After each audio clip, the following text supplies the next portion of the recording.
நேர்களை முக்கிய செய்தி.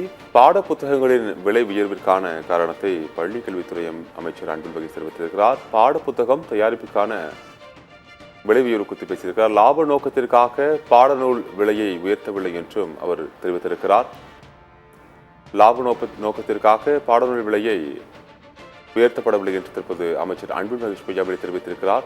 பாடப்புத்தகத்தின் மேலட்டை, காகிதம் மற்றும் அச்சுக்கோழி ஆகியவற்றின் விலை உயர்வு காரணமாகவே பாடநூலின் விலையானது உயர்த்தப்பட்டிருப்பதாகவும் லாப நோக்கில் இந்த விலை உயர்வானது உயர்த்தப்படவில்லை என்றும் தற்போது பள்ளி கல்வித்துறை அமைச்சர் அன்பில் மகேஷ் தெரிவித்திருக்கிறார்.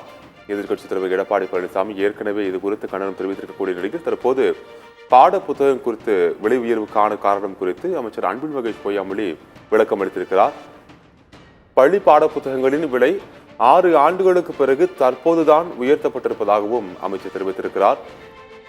அட்டை மற்றும் மை போன்றவற்றின் விலை உயர்வு காரணமாகவே இந்த விலை உயர்த்தப்பட்டிருப்பதாகவும் அவர் தெரிவித்திருக்கிறார். 3 ஆண்டுகளுக்கு ஒரு முறை பாடப்புத்தகத்தின் விலை உயர்த்தப்படுவது வழக்கமான நடைமுறையாக இருந்து வரக்கூடிய நிலையில் தற்போது 6 ஆண்டுகளுக்கு பின்னரே இந்த விலை உயர்வானது உயர்த்தப்பட்டிருப்பதாக பள்ளிக்கல்வித்துறை அமைச்சர் அன்பில் மகேஷ் தெரிவித்திருக்கிறார்.